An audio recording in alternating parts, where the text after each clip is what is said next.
मानना है कि प्रकृति ने सांप को कुछ ऐसी विशेष इंद्रियां प्रदान की है जिससे कि वो बड़ी आसानी से ये पता लगा लेता है कि कोई महिला गर्भवती है या नहीं, क्योंकि गर्भधारण के बाद स्त्री के शरीर में कुछ ऐसे तत्वों का निर्माण होता है जो कि सांपों के द्वारा पहचाने जा सकते हैं। लेकिन यदि हम ये मान भी लें कि सांप को एक महिला के गर्भवती होने का पता चल जाता है, तो फिर सांप उसे काटता क्यों नहीं? ये एक ऐसा सवाल है जिसका जवाब आज भी नहीं मिल पाया है। लेकिन दोस्तों, आपको ये जानकर हैरानी होगी कि ब्रह्मा वैवर्त पुराण में इससे जुड़ी एक कथा बताई गई है। दरअसल एक बार की बात है, शिवालय में गर्भवती आंचल शिव भक्ति में मंत्रमुग्ध हो तपस्या में लीन थी। तभी उसे दो नागों ने आकर बिना किसी कारण के ही परेशान और दुखी करना शुरू कर दिया। तब उस गर्भ में मौजूद शिशु ने पूरे नाग वंश को शाप दे डाला कि आज बात कोई भी नाग नागिन या सर्प सर्पिणी गर्भवती महिला को देखते ही अंधे हो जाएंगे। बस तभी से ये मान्यता चली आ रही है कि कोई भी नाग नागिन गर्भवती स्त्री को देखते ही दृष्टिहीन हो जाता है। दोस्तों, आपको बता दें कि यही शिशु आगे चलकर श्री गोगा जी देव, श्री तेजा जी देव, कुंवर बाबा, जहरवीर के नाम से प्रसिद्ध हुए, जिनके अनेकों मंदिर आपको राजस्थान में देखने को मिल जाएंगे। और अगर वैज्ञानिक दृष्टिकोण की बात करें तो उसका ये भी कहना है कि गर्भधारण के बाद स्त्री में कुछ ऐसे तत्व का निर्माण होता है जो कि एक गर्भवती को खास ऑरा देता है, जिसकी वजह से ही उस दौरान एक स्त्री के रंग, रूप और भाव में बदलाव आता है।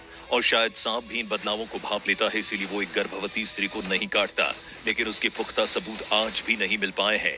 रही बात धार्मिक कारणों की, तो धार्मिक पुराण भी ऐसे तथ्य की पुष्टि करने में असमर्थ है कि आखिर क्यों एक सांप गर्भवती स्त्री को नहीं काटता।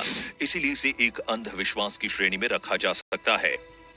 इसीलिए हर गर्भवती स्त्री को आगाह करने की जरूरत है कि अगर वो किसी भी सांप के संपर्क में आती भी है तो डॉक्टर को जरूर दिखाएं।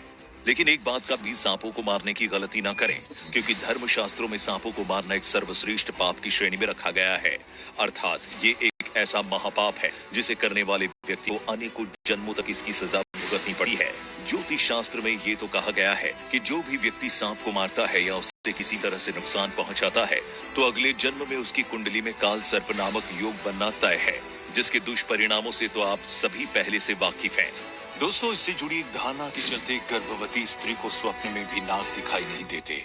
दरअसल दोस्तों, बताया जाता है कि ज्यादातर सपने जो कि गर्भवती स्त्री देखती है उनका कोई अर्थ नहीं होता है, क्योंकि वो सभी शरीर में हार्मोन के कारण हो रहे बदलावों की वजह से होता है। लेकिन गर्भवती स्त्री को कुछ सपने से भी दिखाई पड़ते हैं जो कि बहुत कुछ अर्थ देते हैं और आने वाले समय के बारे में कुछ संकेत देते हैं। जैसे कि गौतम बुद्ध का जन्म जब हुआ था तो की माता को हाथी उनके ऊपर फूल चढ़ाते हुए दिखाई दिए थे। इसके अलावा उन्हें और भी सपने आए थे। जब उन्होंने ज्योतिषियों द्वारा इसका अर्थ जानना चाहा तो उन्होंने कई भविष्यवाणियां की थी जो कि आगे चलकर बिल्कुल सत्य निकली। तो इस तरह से हम प्रेगनेंसी में सांप के देखने को बिल्कुल ही अर्थहीन नहीं समझ सकते। आपका इसके बारे में क्या विचार है, नीचे कमेंट करके जरूर बताएं।